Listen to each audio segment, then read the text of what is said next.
आप सभी स्टूडेंट्स को मेरा नमस्कार। Welcome back to my YouTube channel Tech Tip Now. इस पर्टिकुलर सेशन में मैं बात कर रहा हूँ बीपीएससी ट्री 2.0 के सिलेबस की। लेकिन आप इस वीडियो के थंबनेल को देख रहे होंगे या आपने देखा होगा, उसमें देखा मैंने लिखा है कि भाई आप दोबारा गलती मत करिएगा। दोबारा गलती किस चीज़ के बारे में मैं बात कर रहा हूँ? सिलेबस के बारे में।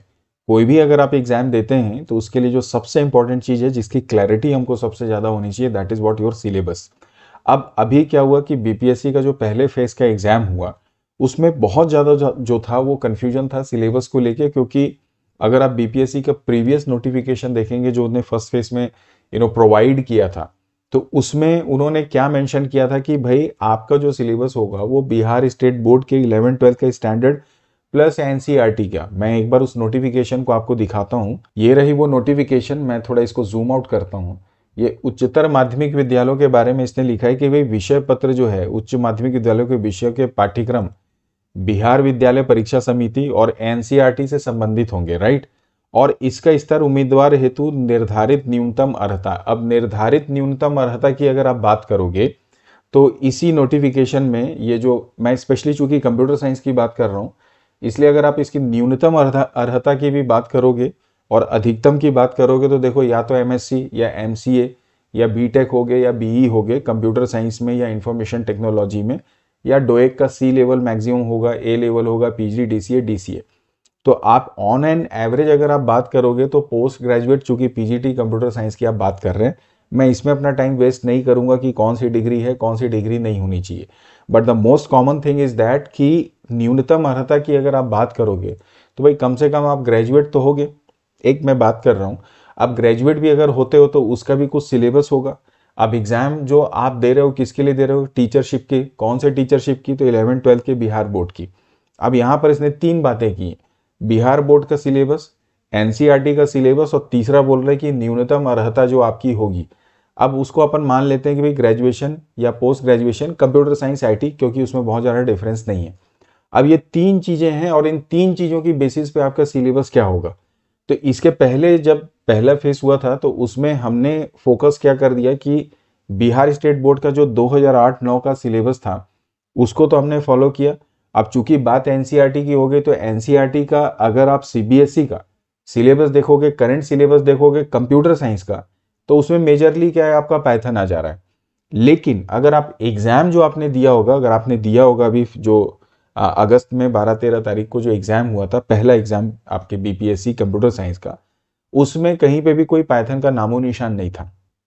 पूरी तरह से जो सिलेबस फॉलो किया गया था वो आइडियली अगर आप देखोगे तो 2007-8-9 का जो बिहार स्टेट बोर्ड का था उसको फॉलो किया था। साथ ही साथ एमएससी और बीएससी में जो आप कुछ सब्जेक्ट्स पढ़ते हैं उस सिलेबस के अकॉर्डिंग उस स्टैंडर्ड के क्वेश्चंस उसमें दिए गए थे। अब थोड़ा आप कंफ्यूज हो रहे होंगे तो मैं थोड़ा इसको आसान करने का प्रयास करता हूं।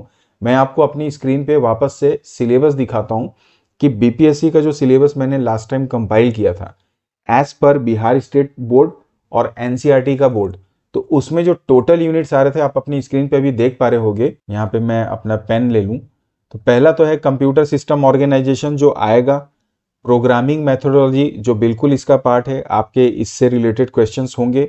Introduction to C plus plus, programming in C plus plus, object oriented programming in C plus plus और डेटा स्ट्रक्चर।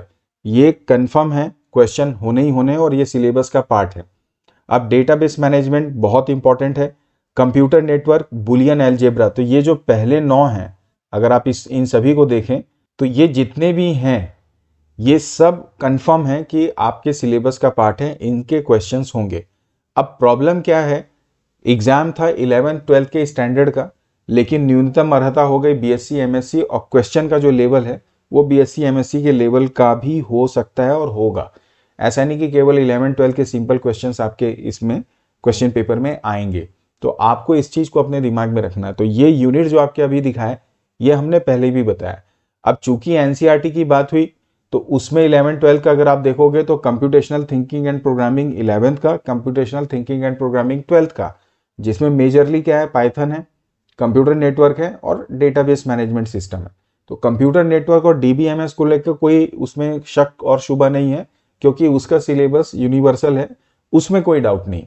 अब ये जो सोसाइटी लॉ एंड एथिक्स अगर आपको दिखाई दे रहा होगा, इसका कोई क्वेश्चन नहीं। अब सोसाइटी लॉ एथिक्स में क्या है कि सोशल इम्पैक्ट जो होता है, भाई ओपन सोर्स क्या है, साइबर सिक्योरिटी क्या है, साइबर सेफ्टी क्या है, साइबर क्राइम क्या है, different types of e waste क्या होता है, ये सारी चीज़ों से रिलेटेड क्वेश्चन है। बहुत ज़्यादा इसमें वैसे तो क्वेश्चन आए ही नहीं, तो इसमें कोई तवज्जो नहीं देना है। अब जो गलती हुई वो ये हुई कि हमने फोकस ऊपर भी किया था, पहले जो 9 यूनिट मैंने आपको बताया, और हमने काफ़ी फोकस 12 अपने ये जो 10 यूनिट है, 12 यूनिट है, 13 मतलब ये कंप्यूटेशनल थिंकिंग एनसीईआरटी पे भी फोकस कर दिया, जो सीबीएसई का अभी प्रेजेंट सिलेबस चल रहा है। अब अगर आप प्रीवियस ईयर के क्वेश्चन पेपर को माफी चाहूंगा, तो अभी अगस्त में पेपर हुआ पहले फेज का आपके बिहार स्टेट बोर्ड का कंप्यूटर साइंस का, इस क्वेश्चन पेपर को अगर आप उठा के देखोगे तो मैं इस क्वेश्चन पेपर को अगर आपको डिटेल में समझना है, इसका सॉल्यूशन ऑलरेडी मेरे चैनल पे लिंक ऊपर आई बटन पे दिख रहा होगा, या वीडियो के डिस्क्रिप्शन को आप चेक कर लीजिएगा, वहां आपको मिल जाएगा। एक चीज और मैं बता दूं कि बीपीएससी से रिलेटेड क्वेश्चंस की प्लेलिस्ट बनी हुई है एमसीक्यू की, आप प्लीज उसको फॉलो करिए। वीडियो का उन सभी का लिंक आपको वीडियो के डिस्क्रिप्शन में मिल जाएगा। दूसरी बात, वीडियो पसंद आए तो लाइक और शेयर भी करिएगा, चैनल को भी सब्सक्राइब कर लीजिएगा। तो ये जो क्वेश्चन पेपर है, मैं डिटेल पे नहीं जाऊंगा। अगर हम इन सभी क्वेश्चन के पैटर्न्स को देखें, मैं थोड़ा सा और इसको जूम कर देता हूं। अब देखिए यहाँ पे मैं थोड़ा इंग्लिश को लेके चलूंगा। अब यहाँ पर ये बोलता है set of library that provide programmably access to some kind of graphics. अब ये क्वेश्चन अगर आप 12th का सिलेबस जो आप देखोगे, जो सजेस्ट कर रहा है बीपीएससी, तो उससे मैच नहीं करता है। मैच किससे कर रहा है? बीएससी एमएससी के स्टैंडर्ड या जो गेट सीएसआर या दूसरे बोर्ड के एग्जाम्स के जो सिलेबस होते हैं। अब यहाँ पर ये तो बेसिक क्वेश्चन था। अभी यहाँ पर ये क्वेश्चन देखो, secondary memory is long term store for program and all that, ये किस टाइप की मेमोरी, ये भी सिंपल क्वेश्चन है। अब आप इस क्वेश्चन को देखो, what does the control unit generate to control other units, आपको शायद नहीं दिखाई दे रहा होगा, तो मैं लेफ्ट साइड में देखता हूं। जैसे आप इस क्वेश्चन को देखें, the most common addressing technique employed by CPU is, तो अब ये एड्रेसिंग सिस्टम की बात कर रहा है। अब इसी तरह से यहाँ पे जैसे आप एक क्वेश्चन देखें, यहाँ पे इन मेमोरी मैप्ड आईओ, अब उससे रिलेटेड ऑप्शंस दिया है। अब इसी तरह से लेफ्ट साइड में आप देखो, यहाँ पे पॉइंटर से रिलेटेड क्वेश्चन है। फिर इसके बाद आगे और बढ़ता हूं, तो यहाँ पर कुछ और क्वेश्चंस भी देखते हैं। सीपीयूएसयू द्वारा नियोजित, ये तो अभी हमने देखा, इंग्लिश में देखते हैं। अभी यहाँ पर आप ये देखो कि what is the addressing called that is used in instruction of the form of add X Y. तो आप क्वेश्चन के स्टैंडर्ड को समझने की कोशिश करिए, और जो सिलेबस है उसको समझने की आप कोशिश करिए, तो थोड़ा सा आपको क्लैरिटी मिल रही होगी। यहाँ पर ये एरे की बात कर रहा है। इसी तरह से एसक्यूएल व्यूज, ये तो सिंपल एसक्यूएल के क्वेश्चंस आ गए, एसक्यूएल में उतनी प्रॉब्लम नहीं है। एक दो क्वेश्चंस और मैं आपको बताऊंगा, स्क्रॉल डाउन करता हूं जल्दी से। अभी आप देखिए, the method of accessing the IO devices by repeatedly checking the status flag. तो अब आप ये क्या क्वेश्चन ग्रेड 11 12 को देखोगे तो वहीं दूर दूर तक इस क्वेश्चन से और ये टॉपिक से रिलेटेड बात ही नहीं हो रही है, राइट। इसी तरह से अब और एक आध क्वेश्चन देखें, जैसे यहाँ पे देखिए, ये टाइम कॉम्प्लेक्सिटी के बारे में बात कर रहा है, एल्गोरिदम की। तो ओवरऑल अब आपको ये समझ में आ रहा होगा कि अगर आप बीपीएससी का जो 11 12 का सिलेबस है वो अगर आप देखें, यहाँ पर मैं नीचे स्क्रॉल डाउन करता हूँ, ये कंप्यूटर सिस्टम ऑर्गेनाइजेशन है, बिल्कुल 11 12 है, ये तो खैर आप करेंगे ही करेंगे।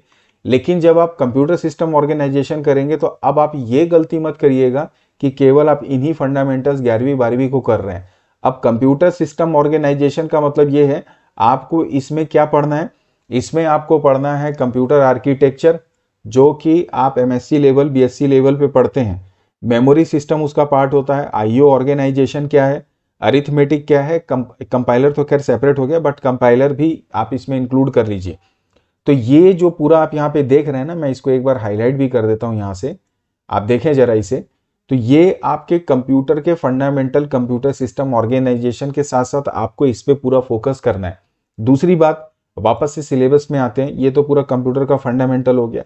अब इसी में ऑपरेटिंग सिस्टम भी है, ये पूरा प्राइमरी की कीबोर्ड क्या है, माइक्रो प्रोसेसर क्या है। अगर आप इसके ऑपरेटिंग सिस्टम को देखोगे तो बहुत ही फंडामेंटल लेवल पे यहाँ पर ये सारी चीजें बता रहा है। लेकिन जब आप तैयारी करोगे तो ऑपरेटिंग सिस्टम में आप क्या पढ़ोगे, आप पढ़ोगे processes, system call, memory management, virtual memory क्या है, file system, then CPU and IO scheduling, synchronisation. तो आप इन पॉइंट्स को मिस नहीं करेंगे, आपको इनकी तैयारी करनी पड़ेगी। जो बीपीएससी का, ये बात मैं इसलिए कर रहा हूँ बार बार क्योंकि जो प्रीवियस अभी एग्जाम हुआ है उसकी एक्सपीरियंस की बेसिस पे, तो आप केवल 11 12 पे अपने आप को स्टिक नहीं कर सकते, आपको अपने स्टैंडर्ड को बढ़ाना ही पड़ेगा, उसके लेवल पे आपको प्रैक्टिस करनी ही पड़ेगी, राइट। तो ये आपके ऑपरेटिंग सिस्टम में आ रहा है। दूसरी बात, कंप्यूटर सिस्टम आर्किटेक्चर की बात मैं इसलिए कर रहा हूँ क्योंकि 80 अगर क्वेश्चन है तो 80 में 12-11 क्वेश्चंस जो हैं ये कंप्यूटर सिस्टम आर्किटेक्चर, ये ऑपरेटिंग सिस्टम और इनसे संबंधित प्लस थोड़े बहुत फंडामेंटल से रिलेटेड होंगे। अब इसके बाद में जो अगला सिलेबस अगर आप देखो, ये पूरा फंडामेंटल का डिटेल्ड हो गया। अब प्रोग्रामिंग मेथोडोलॉजी है तो भाई जनरल है, program solving methodology, basic concept रहते हैं, वो सारी चीजें आप करते हैं। अब इसमें जो मेन यहाँ पर जो पार्ट आएगा वो आएगा आपका एल्गोरिदम का, राइट। तो एल्गोरिदम जो है, जैसे यहाँ पे बहुत छोटा सा मैंने पार्ट दिया है अकॉर्डिंग टू 11-12, लेकिन एल्गोरिदम में भी स्पेशली जो कॉम्प्लेक्सिटी वाला पार्ट है आप उसको जरूर प्रिपेयर कर लीजिएगा, आप उसको बिल्कुल भी छोड़िएगा मत। तो एल्गोरिदम कॉम्प्लेक्सिटी यहाँ पर आपके लिए बहुत ज़्यादा इंपॉर्टेंट है। तो ये गलती अब आपको नहीं करना है कि आप एल्गोरिदम छोड़ दिए, या एल्गोरिदम क्या है, सूडो कोड क्या है, फ्लो चार्ट क्या है, बात खत्म। नहीं, एल्गोरिदम में कॉम्प्लेक्सिटी, टाइप्स ऑफ कॉम्प्लेक्सिटी, ये सारी चीज़ों को आपको अच्छे से समझना है। अब आगे बात करते हैं फिर अगले सिलेबस में C++ फंडामेंटल्स, कहीं कोई दिक्कत नहीं, पूरा आपको करना ही करना है।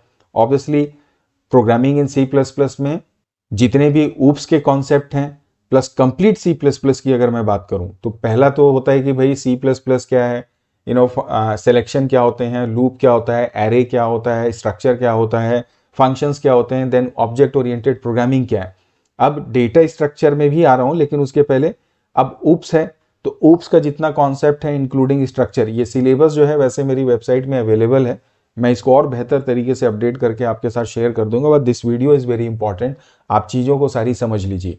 तो ऑब्जेक्ट ओरिएंटेड प्रोग्रामिंग C++, ये पूरा फंडामेंटल से लेकर कंप्लीट C++, आपको छोड़ना ही नहीं है, एक एक कॉर्नर जितना भी है आपको पूरा उसको रगड़ देना है, छान देना है। अब बात आ रही है क्या, डेटा स्ट्रक्चर की। डेटा स्ट्रक्चर को अगर आप 11-12 का सिलेबस देखोगे तो उसमें मैं थोड़ा स्क्रॉल डाउन कर लूँ, यहाँ पे देखो फाइल हैंडलिंग भी है आपके C++ में, तो ये ऑलरेडी मेंशन है, इसमें कंफ्यूजन नहीं होना चाहिए। जो कंफ्यूजन वाली बात है वो मैं कर रहा हूँ, पॉइंटर भी यहाँ पर है डेटा स्ट्रक्चर। अब डेटा स्ट्रक्चर में 11-12 में क्या है, स्टैक और क्यू, लेकिन आपको जब आप सिलेबस करोगे अपने डेटा स्ट्रक्चर का तो आपको उसमें लिंक्ड लिस्ट, ट्री और रिकर्शन और इसका स्टैंडर्ड जो होना चाहिए, कम से कम ग्रेजुएट लेवल के स्टैंडर्ड के क्वेश्चन आपको सॉल्व करने हैं, राइट। इनको आप ध्यान रखिए, क्योंकि डेटा स्ट्रक्चर जो है अगर आप इस क्वेश्चन पेपर को देखोगे जो अभी हुआ, उसमें तकरीबन 11 से 12 क्वेश्चन डेटा स्ट्रक्चर के थे, जिसमें ट्री भी था, जिसमें स्टैक था, जिसमें क्यू था, जिसमें लिंक्ड लिस्ट से रिलेटेड क्वेश्चंस थे। तो ये तकरीबन 12-13 क्वेश्चन आपके हैं। उसके बाद में डेटाबेस मैनेजमेंट के भी 12-13 क्वेश्चन रहेंगे, बट वापस आते हैं डेटा स्ट्रक्चर में। तो आपको जो मैंने ये बोला, इनको भी आपको ग्रेजुएशन, एटलीस्ट ग्रेजुएशन के लेवल की तैयारी आपको करनी होगी डेटा स्ट्रक्चर के लिए, राइट। उसके बाद में यहाँ पर अगला जो हमारा पॉइंट है, मैं 1 मिनट वापस अपने सिलेबस पे आ जाऊँ, तो ये डेटा स्ट्रक्चर हो गया।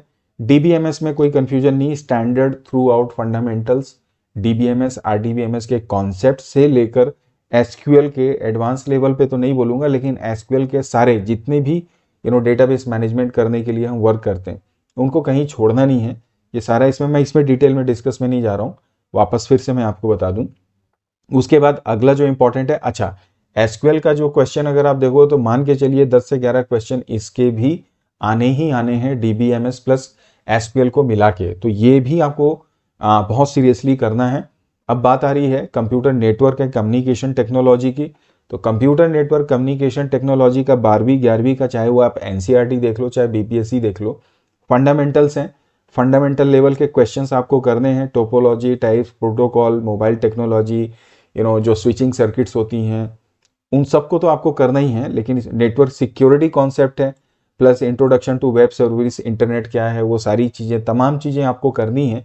लेकिन इसमें जो कॉन्सेप्ट ऑफ लेयरिंग है प्लस जो प्रोटोकॉल है, again graduation to PG level का, उनको जरूर एक बार आप नज़र करेंगे, उनकी प्रैक्टिस आपको करनी है, उनसे रिलेटेड क्वेश्चन आएंगे इंक्लूडिंग 11-12 के फंडामेंटल्स। तो कंप्यूटर नेटवर्क में क्या है, अगर 10 क्वेश्चन आ रहे हैं, 5 से 6 क्वेश्चन आपके 11-12 के होंगे, 2-3-4 क्वेश्चन ऐसे हो सकते हैं जो उनका स्टैंडर्ड थोड़ा सा बढ़ेगा और जो डिपेंड करता है कॉन्सेप्ट ऑफ लेयरिंग और प्रोटोकॉल्स के ऊपर में, तो आप इसको भी करेंगे। और बुलियन अलजेब्रा का अगेन यूनिवर्सल स्टैंडर्ड उसका क्वेश्चन है, तो वो आपको गेट्स दिया रहेगा, उसकी बेसिस पे सर्किट्स या इक्वेशंस हैं तो उसका सर्किट क्या होगा, इस तरह के क्वेश्चन ज़्यादातर आते हैं। तो बुलियन अलजेब्रा, अब यहाँ तो मैंने आपको जितना भी अभी डिस्कस किया उसमें पूरा का पूरा ध्यान जो था वो था कि जो बिहार स्टेट बोर्ड का अगर आप सिलेबस देखो, या मैं फिर से यूनिट को हाईलाइट कर देता हूँ, एनसीईआरटी को फिलहाल नहीं फॉलो कर रहे हैं। एनसीईआरटी का पुराना जो कंप्यूटर साइंस का सिलेबस था जब C++ चलता था वो हम फॉलो करेंगे, राइट। तो computer organisation, architecture, programming C++, programming C++, object oriented data structure, DBMS, SQL, और उसके बाद में computer network communication technology, then Boolean algebra. ये मान के चलो, मतलब गुंजाइश ही नहीं बचती कि इसको आपको छोड़ना है। प्लस जो एक्स्ट्रा मैंने आपको टॉपिक बताए आपके ग्रेजुएशन या पीजी लेवल के अकॉर्डिंग। अब थोड़ा बहुत अगर आपको टाइम बचता है तो फोकस आप करेंगे किसमें, पाइथन पे।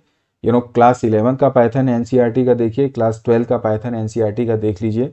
तमाम एमसीक्यू के वीडियोस आपको मेरे चैनल पे मिल जाएंगे, उसकी लिंक वीडियो के डिस्क्रिप्शन में है। मैंने पहले भी बोला कि बीपीएससी की प्लेलिस्ट बनी हुई है, वहां जाके आप देख सकते हैं। बट फिर भी मैं आपको बोलूँगा बहुत ज़्यादा आपको तवज्जो देने की ज़रूरत नहीं है पाइथन को। सोसाइटी लॉ, एथिक्स वगैरह का कोई भी क्वेश्चन अभी जब अगस्त का पेपर हुआ उसमें कहीं पे भी नहीं आया।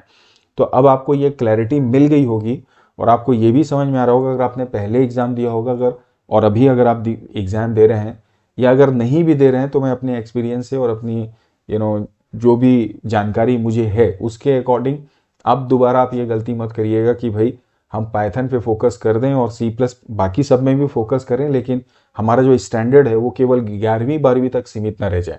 आप अपने स्टैंडर्ड को बढ़ाइए, आप ग्रेजुएशन लेवल या जैसे गेट CSR की आप प्रिपरेशन करते हैं उस रेंज तक जाइए। और जो सब्जेक्ट्स मैंने आपको बताया, जैसे डेटा स्ट्रक्चर के बारे में बताया, कंप्यूटर आर्किटेक्चर, ऑपरेटिंग सिस्टम, इनके जो क्वेश्चन है ना वो तो 100% ग्रेजुएशन पीजी लेवल के होंगे ही होंगे, वहीं से आएंगे। बाकी DBMS, RDBMS, SQL, Boolean algebra, ये जैसे कॉमन पैटर्न चलता है उससे ही रिलेटेड क्वेश्चंस रहेंगे। तो आई होप कि आपको अब ये क्लैरिटी मिल गई होगी, सिलेबस की क्लैरिटी भी मिल गई होगी। अपना जो कमिंग अभी एग्जाम होने वाला है बीपीएससी ट्री 2.0 का, उम्मीद करता हूँ ये सेशन आपके लिए हेल्पफुल होगा। वीडियो पसंद आए तो लाइक और शेयर करिएगा और चैनल को भी सब्सक्राइब कर लीजिएगा। कोशिश करेंगे आगे भी आपको इस तरह से इंपॉर्टेंट जानकारी दें, प्लस एमसीक्यू की सीरीज बीपीएससी 2.0 के लिए। हालांकि काफ़ी क्वेश्चन आंसर के सेशन बने हुए हैं, बट फिर भी जल्दी आपके साथ मिलेंगे अन्य चैप्टर, नए सॉल्यूशन, नए कॉन्सेप्ट, नए एमसीक्यू के साथ में। पढ़ते रहिए, तैयारी करते रहिए। किसी भी तरह के डाउट होने से प्लीज़ कमेंट करें, अपनी ओर से कोशिश करेंगे आंसर्स देने के लिए।